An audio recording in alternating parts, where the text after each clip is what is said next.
This fireside, we're going to be answering your guys' questions, which we've never done before as far as a Q&A. So based on the last week, the Fireside Chat, I got your guys' top questions right here, 23 of them, and I'm going to be answering them right now for you guys. Now, usually it's just a one take. I'm going to cut this up a little bit to show you guys a couple examples as well, just to help illustrate everything. Let's get right into it, guys, because I know you guys have a lot of time that you don't want to spend just sitting around with me rambling. Question number one, how do you get your cast for a project when you don't know any actors? So starting off, it is extremely hard, extremely difficult. So you have to start off by using people you actually know, whether that's siblings, parents, grandparents, and friends. Like when I started filming all my videos, my music videos, my action videos, it was all with my siblings and my friends. Once you're able to prove yourselves, let's say, hey, I'm looking for cast members, and usually I'll post it like on Instagram, Twitter, Facebook. Usually I start with Facebook though, because it's like people that I actually know personally. Like I'm not posting usually on our fan page. It was usually on my personal page when I was just starting off. I was actually using MySpace back in the day. Hey, I'm looking for this because there's people that I knew, and then I would have examples of films that I had made, and then they could see what I did in the past with people that I knew, and they're like, okay, I saw what Devin did. It looks legit. Now I want to be a part of that. Once you're able to build up a reputation from using people that you know, then you'll get other people that want to be a part of your films. For me personally, like our extreme sport videos, the first couple of videos were me just using friends. After that, I built a reputation, and then I could get a lot of people that were really talented that could do crazy extreme sport stuff. So just first prove yourself with the resources you have, and then that gives you opportunities to branch yourself out. Our second question is from Scott, who I actually know personally. I met at NAB every year for a while now. He asked, what are you willing to sacrifice to become a better filmmaker? And what are you unwilling to sacrifice to become a better filmmaker? So first things I'm not willing to sacrifice as a filmmaker is family, and also the standards. As far as the standards that I believe in, I'm gonna hold true to that no matter what, and nothing's gonna jeopardize that whatsoever. Now, what am I willing to compromise? Social life? As far as like my social time with people, I'm usually going to give that up over anything else. So those are, I think, the biggest things as far as what am I willing to sacrifice, not sacrifice. That's what it comes down to for me personally. Now, I could go in a long time for all these answers, guys, but I want to make sure we can get through all of them. And any of these questions that you want me to go more into, just let me know in the comments down below. Next question is, and sorry if I butcher some of these names, from Crutchy Mail. You did a series of tutorial videos a while back that I thought were great. Why did you stop them? So I was doing tutorial videos a couple years back daily. I did that for about 3 months. I got completely burned out where I felt like I wasn't creating the kind of content that I was passionate and excited about, and I couldn't do it anymore because I was losing my mind. Like when you're filming and editing nonstop, which is what we're doing now, but that was a whole nother level. Like I didn't really go home because I was editing nonstop and I lost my mind. So for me, that's why we don't do it anymore. We do it every so often. We have something bigger planned that I'll talk about on another video, probably 4 or 5 months from now, that we're working on, but it's not gonna be kind of the extent that we've done in the past. So that's what it comes down to, just time and just being completely over-exhausted. Next question is from DJ, who asked, hey Devin, I can get pretty frustrated with how long it can take me to develop, shoot, and especially edit a higher quality film. I know that I'll probably get faster over time, but I'm curious, how long does it take your team to complete each stage of a YouTube video and each stage of production? So first off, it's a case-by-case situation. Generally speaking, for our extreme sport videos where it's kind of us doing some kind of crazy stunt, it's usually about 2 days of production. Usually I'll spend about 1 day to 2 days of pre-production if you count all the time I put into it. It's not like nonstop, but it's like over a week kind of talking about the project, talking with other people that I'm gonna have involved with the project. Usually about 2 days to film that video. And then I'd say it's about a week to edit that video, / turn it around, do music, do sound design. And that's me like focus on that for a week straight. Now, there's a lot of narrative videos. A good example is we did a big Fortnite video that had like a cast of around 20, 30 people, a crazy amount of VFX. So that one was about 6 months of pre-production. Like we were talking about that way before we shot it. Working out like the actors we were going to use, the story beats. Me and Zane worked on that one pretty intensely where we weren't like breathing a whole lot because we were so focused on that. And then it was about, I wanna say 3 days of filming with like the VFX shots and stuff like that. And then it was about another 3 more months of heavy VFX, sound design, and everything else. So that one essentially was like a 9-month project from beginning to end. Most projects we do aren't of that scale, but then you'll have something like my documentary, The Transcend John Mozo. I started that 10 years ago and I just released it like 6 months ago. So that one wasn't nonstop over the last 10 years, but it was like every 3 months I would do a new edit of it, or I'd work with the people that were a part of that story. So it really is a case by case, but generally speaking, for our extreme sports stuff, it's usually a 2-week process from beginning to end.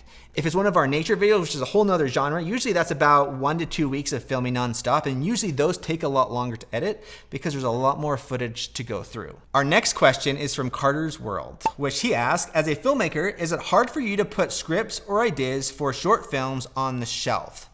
So I like to think that we never really put anything truly on the shelf. It's more of like on the back burner because we have hundreds of ideas, and essentially like all our extreme sports, we have like a wish list of like 100 ideas that we think people have never seen before. And it's like once we have the right brand attached to it, then we essentially make that project happen. So it's never like we put the project to the side, it's never going to happen, because usually a lot of those ideas spawn a bigger idea. So we kind of put it on the shelf, but it's kind of always there because we can always go back to that as far as something that could eventually happen. So I guess you can kind of say we put it on the shelf. So they're like our babies. Like you put so much time into these projects, like you never really like give it up, even if it doesn't happen right away. Like eventually it does happen, or a part of that happens. This next question is from JD Pooley, and he asked, I don't understand how your channel just shy of 1 million followers and this video only has 3,000 views. Maybe just shows how YouTube is broken. So not necessarily a question, more of a statement. Yes, we see the same exact problem. Now, we realized it pretty bad about 3 years ago, where a lot of the people, a lot of our subscribers that have that bell notification turned on, they weren't getting our videos. Like for us, subscribe to our own channels or through other emails, we're not even getting bell notifications or notifications from YouTube. So we reached out to YouTube and said, hey, we realize this is a problem. Our subscribers are also noticing the problem. So they looked into it, and then here's their response that they gave me. And this was in October 2017.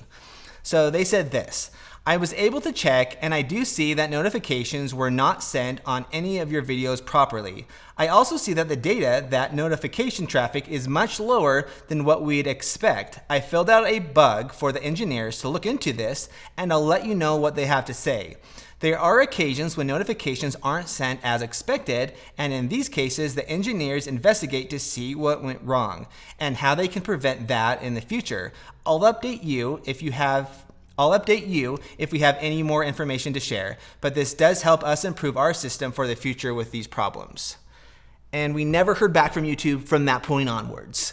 At least those people that we were talking with, right? So I wrote them several times, we never heard back, but they looked into it, they actually checked on our channel, and a lot of our videos, when they were going out, no one was getting notifications. So I feel that same problem is still a problem for our channel, where there's something broken within the YouTube system where a lot of the people that have bell notifications still aren't even getting our videos. So it's been a very frustrating process for us when we put so much work into these videos and they're not going out to our subscribers. So fix the problem, YouTube, we ask nicely.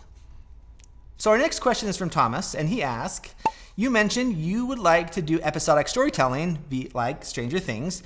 Would your story be commissioned, existing material, or would you write one yourself? So a little of everything. And what I mean by that is I am not a writer. Just like math, writing is also one of my weakest points.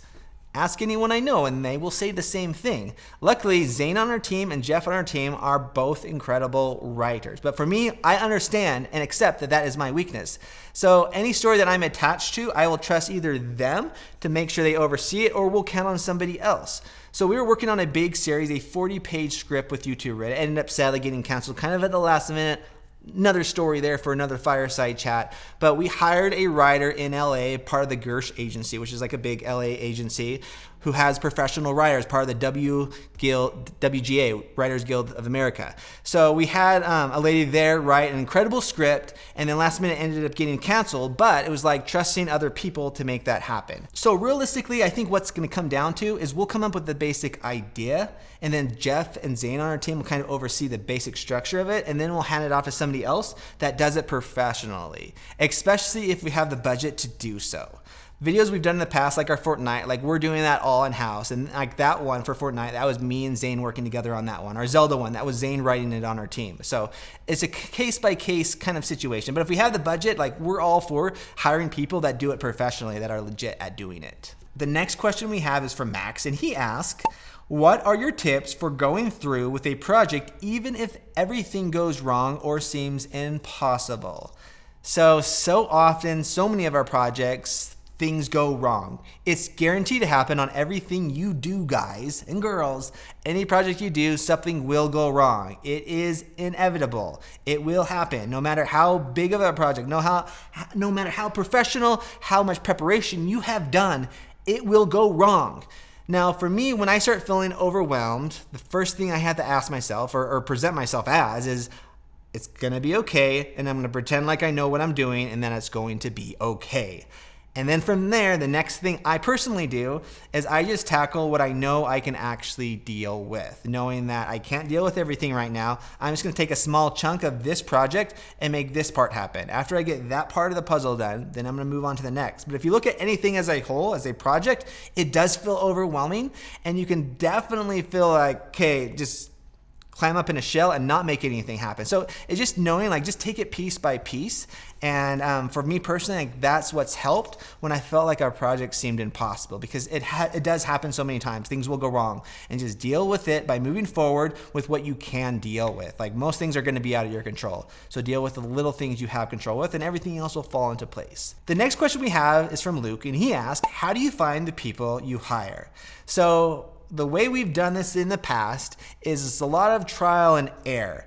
And a lot of it happens naturally, where we're not necessarily just straight up going out to try and find people to hire. It's more of like, okay, we work with somebody, we really like what they're doing, they're very serious about it. Let's ask them if they have any desire to work with us on another project, and then how do they do on that project?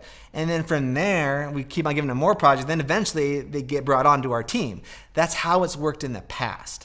And then a lot of times people will refer other people, but usually it's through trial and error of kind of giving someone the opportunity and seeing what they do with that opportunity. But we've had so many people just kind of show up, whatever, not do a good job. Like, we don't work with those people anymore. So it's like, if you're looking at an opportunity, whenever you go to that opportunity, you do the best you can, because you will stand out if you do everything you can to shine at that, and then keep on shining at that. Don't do it one's good and the next one mediocre. Like, you'll get noticed as you continue to do good stuff and continue to work hard. So that's what I would suggest based on our own experiences. This next question is from Gregory. He asks, are you the ultimate authority on the final edit? Do you take turns, or is there more of a group consensus? Generally speaking, it is a group consensus. Now, I'm just gonna give you guys an example, a video we just did. Jeff on our team, he did the first pass of the edit. He stayed super late at the office. He worked on that whole project. After he got done, then Zane on our team got on it. He went through it with a fine comb. He spent another half day working on the edit. After Zane got done, then I spent a couple hours on the edit. And then after I got done, Zane jumped back on the edit. So it was essentially a tag team. And as Zane was working on that edit, I was working on another edit. And then a lot of times I'll get done with that edit. Zane will jump on my computer and then work on that edit. So it really is a tag team. It's not like anyone on our team's like, no, this is the way to do it. Like, we're all very open-minded, and we're open to feedback. No, there's no hard feelings, because I'll hear a lot of times, like, Devin, this is not a good edit right here. Like, change it up. Like, we're all open to that and willing to make those changes, because we want the best project. Just because I think it's one way, like, open your minds, and it does make a difference. So that's kind of how we've run our edits in the past. We're all editors on our team, and we're all open to feedback, and it is a group process. The next question is from Young, and they ask, how would you suggest finding a pro, trustee fun team like yours? Well, it is a very hard process. We've done it in the past where we had like 100, 200 people submit applications, and we narrowed it down to like 2 or 3 people. And even then it was still a hard process because we can find an awesome editor, but how well do they actually click with the rest of the team, with the energy, with like this young lifestyle vibes as well. So it's been a hard process for us, and if you figure it out, like, we'd love to know, because we're always trying to find the right mix of the right people, even on our team, to make stuff happen. So it's no easy process. The next question is from Maurice, and they ask, have you ever lost, destroyed a camera or a drone? Well, more than once. So this is a Red camera that we broke, an 8K camera, helium to be exact. A not cheap camera. So that camera got destroyed while filming in Switzerland, got caught up in a flood of water down a canal and got destroyed, and it was my only Red camera out there. So not ideal situation by any means. I filmed a documentary in Hawaii. First 2 days of filming. First day I destroyed a Canon 5D Mark II in underwater housing that someone let me borrow that got destroyed. It had a leak in it because it was already broken from the beginning. The second day I borrowed someone else's camera, a Canon 7D, and I was borrowing someone else's underwater housing, which I learned never borrow someone's underwater housing. If you don't get anything from this video, get that message from this video. But that underwater housing leaked as well, and his camera got destroyed, so I also had to buy him a camera as well. And as a poor college student, that was not easy expenses to purchase, and I didn't have insurance at that time, so not ideal. As far as drones, we've ruined multiple drones. I want to say we've destroyed 3 Inspire 2s. One of them you can find at the bottom of the ocean on the island of Oahu if you're looking for a new drone or a used drone. We've had our fair share. We have really good insurance now. Thankfully, when this camera got destroyed, we had really good insurance that covers expenses if someone gets hurt on our shoots, and also camera gear if something were to get destroyed or stolen. We are also very careful. For us doing it for 10 years, and we've hardly had any insurance claims, which I think is really good for us constantly filming every day. So there's our experiences with destroying cameras and drones, which those stories I can go more into, but we'll save that for another day. Do you have a favorite music composer to use for your videos? Daniel asks. Multiple composers I love using. Within the lifespan of our YouTube channel on Devin Supertramp, some of my favorite composers, and no offense to anyone that I've used that I'm not mentioning because there's a lot of them. Some that I've used more than not, Steven Anderson. He's composed probably 100 of our videos plus on our channel. All original music. I had worked with him for about 3 years before I even met him in person, as he was composing all the videos on our YouTube channel. Another good one, Scott and Brenda, they've done a ton of our like fun, happy lifestyle vibe music. Those guys are awesome / incredible as well. Jay Scott, incredible music. He did our Zelda Blood Moon, and then a lot of the music that we use now is from Music Bed. I'd say the last 30 videos now, roughly, just because as views kind of drop, we had to play the game a little differently, sadly, where we don't have the money to be hiring out all these composers, so we've been using MusicBed, which I'll have a link down below in the description if you guys are curious with that. But essentially, we just pay a some fee for a whole year subscription, and we can use all their music and monetize it on our YouTube channel. So I'll have a link down below in the video description if you guys are curious about that. But those are some of my favorite musicians. And another big one, big shout out to our friends Can't Stop, Won't Stop. Back in the early days, the first like 30 videos, they did all the music, original music, like our rope swinging video, like that was their music. So those are some of my favorite music composers and why. Our next question is from Chris Lunt, and he asks, as a filmmaker, what has been your biggest influence, inspiration? So for me personally, I'd say J.J. Abrams, Christopher Nolan, Steven Spielberg, probably like the #1, and Michael Bay. Like his visuals are next level. So those are all people that really stand out to me when I think of like filmmakers that I really look up to. Like if I could go on any of those guys' sets in my lifetime, like mind blown. And the next part of their question they ask is, just want you to know, just like a kind word, which is always good. Like when you guys say, like we get hateful comments, but when we hear the hopeful comments, the positive comments, like it makes our days. So thank you guys. Whenever you guys leave positive comments, not only does an angel gain its wings, figuratively and maybe literally, it makes our days. So, and we're okay with mean comments as long as it's like you trying to help us become better people. I don't look at them as mean comments. I look at it as constructive criticism, which we're okay with. We love that kind of stuff as well. But yeah, we love your guys' positive feedback. So thank you for that. Our next question is from a Little Lycan, and they ask, I'm wondering what is your take on the saying that circulates in the film biz, never work with animals or children? So for me personally, some of my favorite people to work with are children. We love telling these stories from a kid's point of view. Like if you go on our channel, like I have a bunch of videos pop up right now. Like whenever we get to work with kids, I just think there's this magical and this innocence as far as being portrayed. Like some of my favorite movies, like The Goonies, one of the all-time greatest films. Like it's all told from kids' perspectives. Like I love that. It is harder, but if you're able to work with professional kid actors, most of the time from our experiences is you're going to get great performances where it's not going to be like pulling teeth. There's been a couple shoots where we had professional little kid actors and non-professionals, and you could definitely tell a difference though, where it's substantially easier when they are professional actors, even for children's sake. But we definitely love working with kids. We've done a lot of videos with animals as well. It is a little harder, especially with animals, where you can't tell a dog to do this way and then turn your head this way. We've done it. It can be done. It can be done with trained professional dogs or cats or whatever you're working with, but it is a little bit more difficult, so just choosing your battles, guys.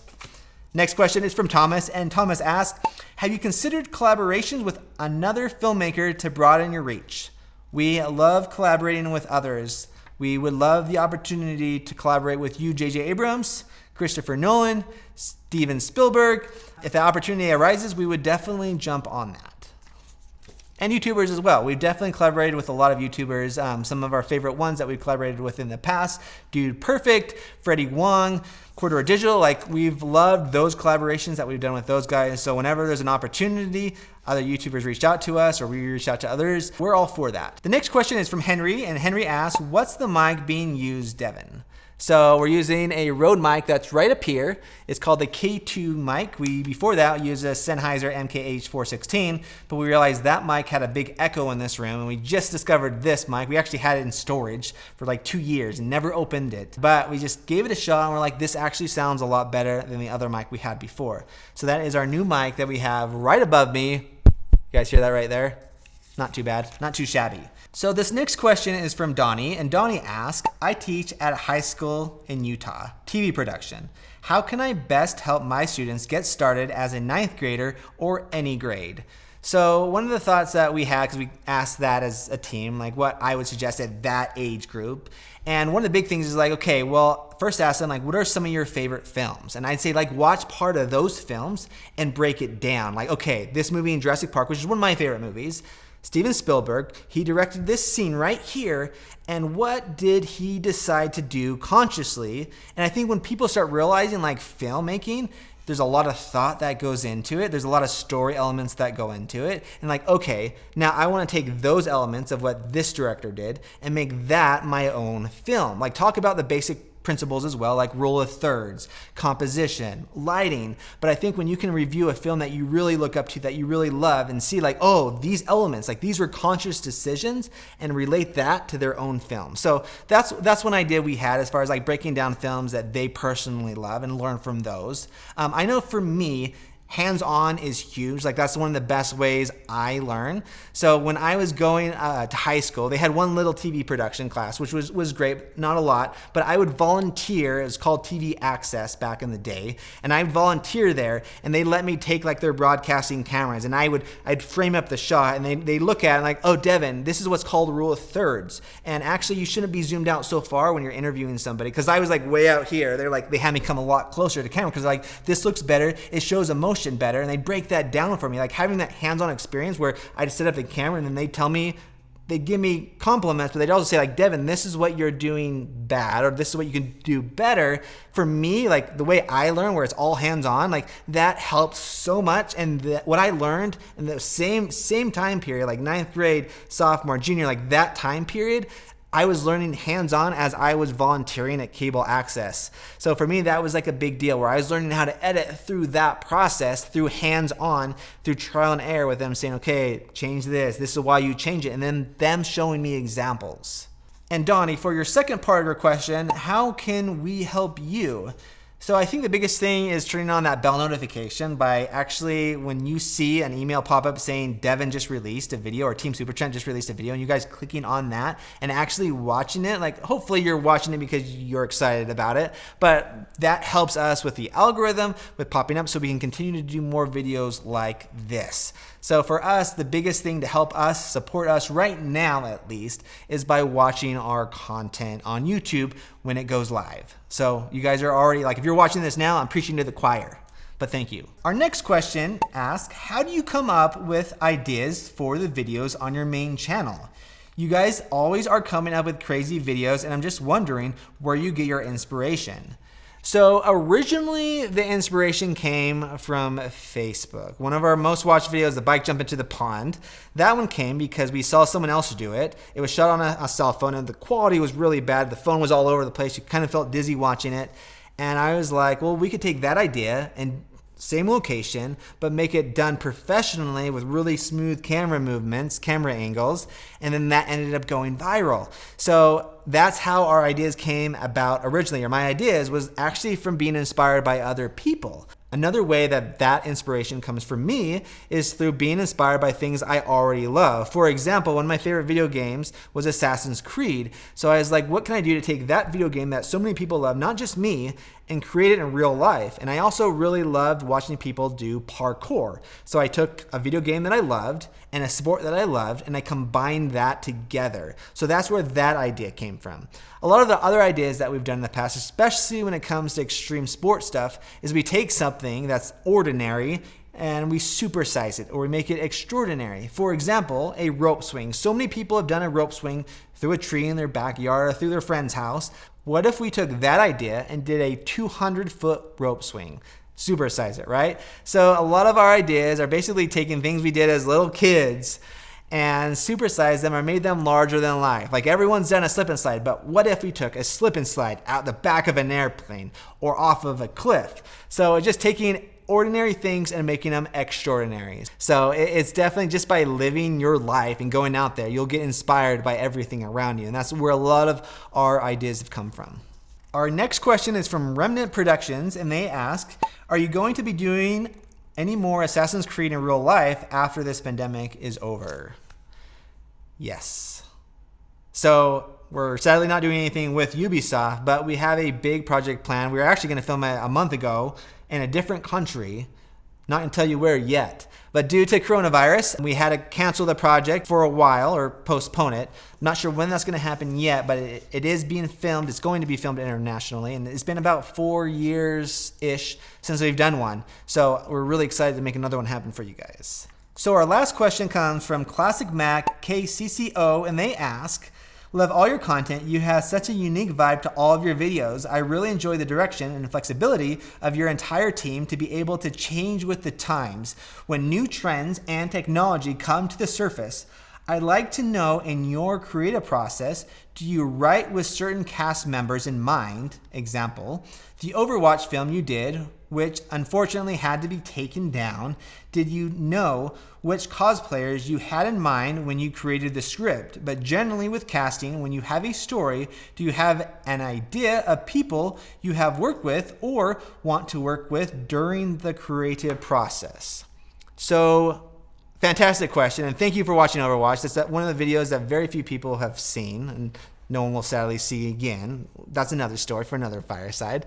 But to answer your question, it's a case-by-case scenario. We did a big wheelbarrow parkour video with the world's most extreme athlete. That one was with Matt Madsen, and that one, the whole idea of the story structure was written with Matt Madsen in mind because he's one of our favorite people to work with when it comes to comedy. Other projects that we've done, such as the Overwatch video that you mentioned, like that one originally was written with people kind of in mind because we were going to use stunt people. So the CBR stunt team, who we've worked with a ton, like we had written them in the script with them in mind. However, the person we had cast as Tracer, we didn't know who we were going to use. And then once someone saw on Twitter that we were going to be doing an Overwatch film, the actress, who's also a big cosplayer, she kept on Twittering me like crazy, saying I would do anything to be in a video you're doing with Overwatch. Then we ended up casting her. So that's how that one worked out. And then other times we've done in the past where we'll actually like cast actresses, actors. But like another example is our Fortnite video that we did.